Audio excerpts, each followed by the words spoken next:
Imagine waking up one morning in the near future, turning on the news and hearing this. NASA and Blue Origin have just launched 2 satellites on a trajectory that will carry them millions of kilometers away from Earth, to orbit another planet. Not sometime later this decade. Not years from now. But this summer. A heavy-lift rocket built by Jeff Bezos' Blue Origin, loaded with experimental spacecraft from Rocket Lab in UC Berkeley, is heading to Mars. And it's not science fiction. It's actually happening. For years, people have associated the name Blue Origin with lunar ambitions and reusable rockets. But now they're reaching even further. They're going interplanetary. After decades of Mars being mostly in the domain of NASA, ESA, and the Chinese space program, suddenly a new player is on the board, and it's carrying with it the power and ambition of 2 major forces in aerospace. America's most iconic space agency and one of its richest entrepreneurs. At the heart of this journey is a mission with an unusual name, ESCAPADE. Short for Escape and Plasma Acceleration and Dynamics Explorers, ESCAPADE isn't a gigantic rover or a billion-dollar orbiter. It's actually a pair of compact twin spacecraft, each one about the size of a washing machine. And yet, inside these modest-looking boxes is a suite of instruments capable of answering one of the most profound mysteries about Mars. What really happened to its atmosphere? Mars, billions of years ago, may have looked a lot like Earth. It had flowing rivers, standing lakes, maybe even a salty ocean or two. But something went wrong. The warmth vanished. The water froze or evaporated. And the thick, protective atmosphere seemed to just disappear. Today, what's left is a dry, dusty world bathed in solar radiation, stripped of the magnetic shield that protects Earth from the relentless storm of charged particles blowing in from the sun. ESCAPADE's job is to figure out why. That's where the University of California, Berkeley Space Sciences Lab comes in. They designed the scientific payloads on board, while Rocket Lab built the satellites themselves. These 2 identical probes will enter orbit around Mars and split apart, flying in different trajectories to take synchronized readings of space weather and magnetic field variations from 2 separate points in the Martian system. That simultaneous observation method has never been used before at Mars, and it could reveal how solar wind strips atmosphere from planets over time. It's a quiet, elegant experiment, but it needed a rocket. And that rocket had to be powerful. Enter New Glenn. This isn't just any rocket. It's Blue Origin's first orbital-class launch vehicle, a heavy lifter designed to rival SpaceX's Falcon Heavy. It towers 98 meters into the sky and is capable of putting over 45 tons into low Earth orbit. That's nearly 5 times the payload capacity of the Atlas V that took the Perseverance rover to Mars. Yet, for all that raw strength, New Glenn hasn't been flying long. In fact, its maiden voyage happened just this January. Interestingly, ESCAPADE was supposed to fly on that very first mission. Yes, you read that right.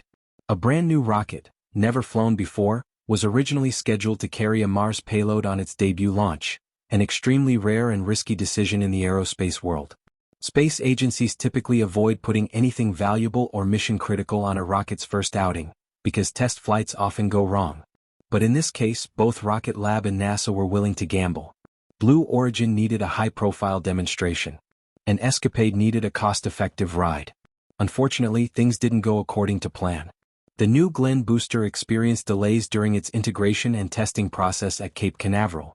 While Rocket Lab had already shipped the ESCAPADE satellites across the country from California to Florida, ready for launch, the window to reach Mars closed before the rocket could even roll out to the pad. Timing is everything when it comes to interplanetary missions. And when the celestial mechanics of Earth and Mars alignment don't cooperate, you don't just delay a few weeks. You often have to wait years. New Glenn did launch, eventually, in January of this year. It carried only a test payload for Blue Origin itself, and while the vehicle did successfully reach orbit, the first stage booster attempted a drone ship landing on the ocean and failed. It exploded somewhere between descent and touchdown. Not a perfect debut, but still a major milestone. The rocket flew. The upper stage worked. And most importantly, Blue Origin now has a flight-tested system they can improve upon. And now they're trying again. Rocket Lab is packing the ESCAPADE satellites up once more for a cross-country journey back to Florida. The current plan is for New Glenn to launch again, this time with real science on board, in August or September. That would make it Blue Origin's first interplanetary mission. A giant leap for a company long known only for suborbital joyrides and lunar dreams. But that raises an important question. If the original Mars window closed last year, how can they still launch now? Isn't the Mars-Earth transfer opportunity only available once every 2 years? Under normal circumstances, yes. Space agencies usually wait for the so-called Hohmann transfer window, when Earth and Mars are at their closest point in orbit. This minimizes the fuel required and shortens the journey to roughly 6 to 9 months. But Escapade isn't using a typical route. Thanks to the massive power of New Glenn, far more than needed for such a small payload, the mission team has been able to chart a more complex and unconventional trajectory. It's a beautifully creative solution. Instead of a direct line to Mars, Escapade will execute what mission planners have described as a kidney bean-shaped dance. First, the spacecraft will slingshot around Earth, then travel out to the Earth-Sun L2 Lagrange point, the same gravitational pocket where the James Webb Space Telescope now resides. There, Escapade will perform a gravity-assisted turn and head back toward Earth, using our planet's mass once again to slingshot into a deep space transfer orbit bound for Mars. It's an intricate ballet of orbital mechanics, a path designed not for speed, but for opportunity. The entire journey will take over 2 years, with arrival expected in September 2027. And although that's a longer timeline than usual, it opens up additional scientific possibilities.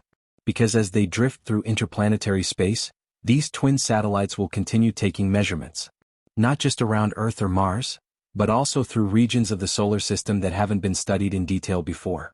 That kind of extended science mission is a bonus few originally anticipated. It turns Escapade from a purely Martian probe into a more versatile explorer of the heliosphere.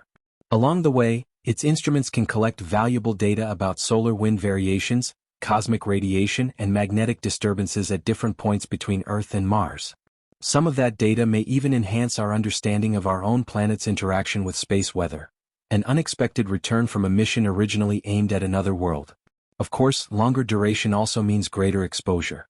There's more cosmic radiation out in interplanetary space than in low Earth orbit, and extended missions run a higher risk of component degradation. But UC Berkeley scientists believe the risk is manageable. The spacecraft are designed to be resilient. And the potential rewards, unlocking the story of what happened to Mars' protective shield, are too important to pass up. Because understanding Mars isn't just about planetary history. It's about our future. If humanity ever hopes to live there, we need to know what stripped away the Martian atmosphere and whether it can happen again.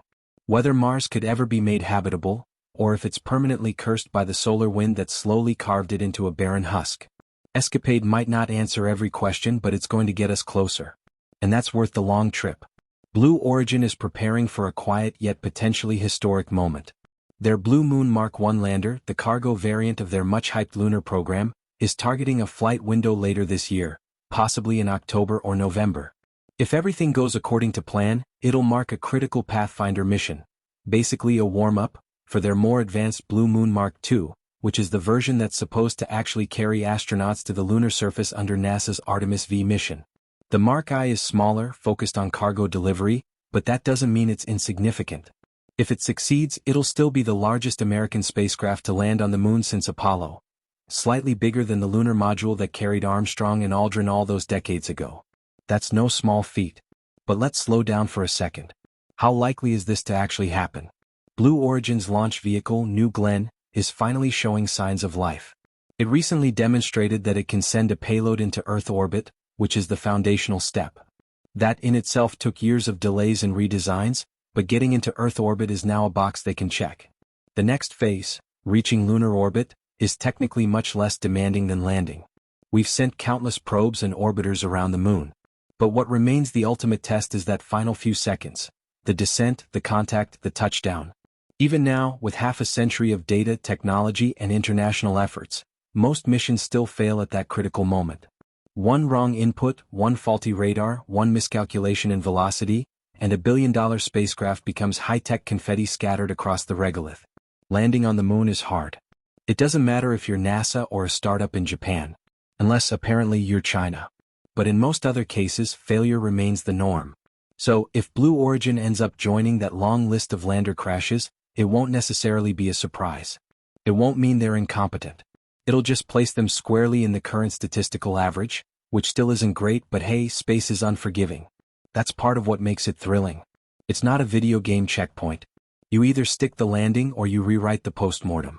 But let's talk about raw ambition because it's spreading fast across the globe. Take South Korea for instance, a country not typically associated with moonshots and Mars colonies, but that's starting to change. In 2024, South Korea established its own national space agency, KASA, the Korea Aerospace Administration, a dedicated institution meant to unify the country's research, engineering, policy, and commercial ventures into a single forward-facing vision for space. This wasn't just a symbolic move. It was backed by real tech and hard science. South Korea already has its own homegrown orbital rocket. It's called Nuri. It was designed, built, and launched entirely within the borders of South Korea, and first took flight in 2021. That makes South Korea just the seventh nation on Earth to independently launch a payload heavier than a ton into orbit. Nuri can lift up to 3 tons, well within the range of serious satellite missions, but not quite enough to escape Earth's gravity well and reach the moon. Not yet. Still, that hasn't stopped them from pushing outward. In 2022, South Korea launched its first lunar orbiter aboard a Falcon 9 rocket from SpaceX. The probe, called Dan-Yuri, made it all the way to lunar orbit and is still operating as we speak. That was a big deal. It proved that Korea's teams could design deep space hardware that works, on time, on budget, and in one piece. And they're not stopping there. KASA has its sights set firmly on the lunar surface. By 2032, they intend to land their first robotic probe on the moon. That's already on the books. Then, stretching further, they plan to develop an even more advanced lunar lander by 2040, with the ultimate aim of building a sustainable economic presence on the moon by 2045. Not just flag planting. Not just a lab. An actual infrastructure base. Possibly mining, power generation, robotics, or even tourism. The same year, 2045, they've also set an ambitious goal to touch down on Mars. That's right. Mars. The red planet. One nation, 2 celestial bodies, 1 deadline. And yeah, it sounds wild. But let's put that into context. Elon Musk thinks we'll be building cities on Mars by that same timeline. So, compared to that, Korea's aspirations are actually pretty grounded. Logical even. They're working methodically, building from Earth orbit to lunar orbit to landers to permanent bases. Brick by brick, test by test, launch by launch. And they're not alone. The moon is about to get very busy. NASA's Artemis program is already underway. China and Russia have announced plans for a joint international lunar research station, which would feature nuclear-powered modules and autonomous robotic operations. India has its own plans to begin constructing a base by 2047. And if everyone delivers on their promises, and that's a big if, then within the next 25 years, we could be looking at a lunar surface that's bustling with research, industry, and international politics. But again, nothing in space is easy. Delays are common. Failures are expected. Surprises are inevitable. And nowhere is that more apparent than with SpaceX. Their Starship program, perhaps the most ambitious space project in history, has had a tough few weeks. Just last month, during what was supposed to be a routine static fire test, a Starship upper stage suffered catastrophic failure. The entire vehicle was torn apart in an instant, twisted into scorched debris by a fireball that lit up the Texas sky. That particular test stand at Starbase is now a wreck, charred black, mangled steel, unusable for the time being. But the team isn't slowing down. Not even close. To keep progress moving, SpaceX quickly improvised a workaround.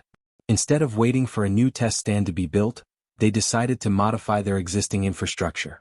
The launch pad at Starbase is designed for the full stack, Super Heavy booster plus Starship. But now, with the booster out of the equation, they needed a way to test the upper stage alone.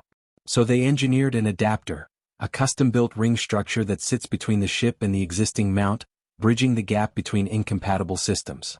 In a matter of days, crews fabricated the hardware, installed it, and began preparations. Starship testing is officially back online. If the next static fire goes well, it would put them right back to where they were before the accident. A small step forward, but a step nonetheless. And as always, Elon Musk is brimming with optimism. On July 14th, he posted that another Starship flight could happen in about 3 weeks. Which, of course, in Elon time usually means 4, maybe 5. That's just part of the fun. His predictions are rarely accurate, but the momentum behind them is undeniable. And while every prototype so far has eventually exploded in some spectacular way, the fact remains, each one has gone higher, flown longer, and gathered more data than the last. That's how innovation works when you're moving fast and breaking things. Literally. And yet, somehow the whole thing feels oddly inevitable. SpaceX isn't launching spacecraft. They're launching confidence. And when they finally do stick a flawless orbital flight, when Starship flies and lands without incident, it will be the result of thousands of trial and error moments like this. Every fireball, every adapter ring, every midnight weld at Starbase. It all adds up. Meanwhile, the clock is ticking not just for SpaceX but for everyone. We're approaching a strange convergence in human history where multiple nations, companies, and individuals are racing toward the same few dusty patches of regolith. The moon isn't just a rock anymore. It's real estate. It's strategy. It's prestige. It's the first checkpoint in a much longer journey outward. And if this pace keeps up, the next few years might look like science fiction brought to life. And if you're still watching, well, you're part of this too. This whole wave of space exploration isn't just being led by astronauts or CEOs. It's fueled by people like you, curious minds, dreamers, skeptics, and builders. Every time you share a video, support a creator, or simply take the time to learn something new about space, you're helping shape the narrative. You're giving momentum to the mission. And if you want to help us keep making content like this, deep dives, visual breakdowns, original renderings, there's an easy way to do that. Our channel now has a member program. Subscribers who join get early access to our custom 3D space animations, behind-the-scenes content, and yes, even the chance to see what our team looks like in real life. Plus, we're constantly developing new perks and tools for our community. So if you're enjoying the journey and you'd like to see where it leads, check out the join button down below. It helps us do what we do. And who knows? Maybe one day when humans finally land on Mars, you'll remember that you were here, watching the early chapters of history unfold, one video at a time.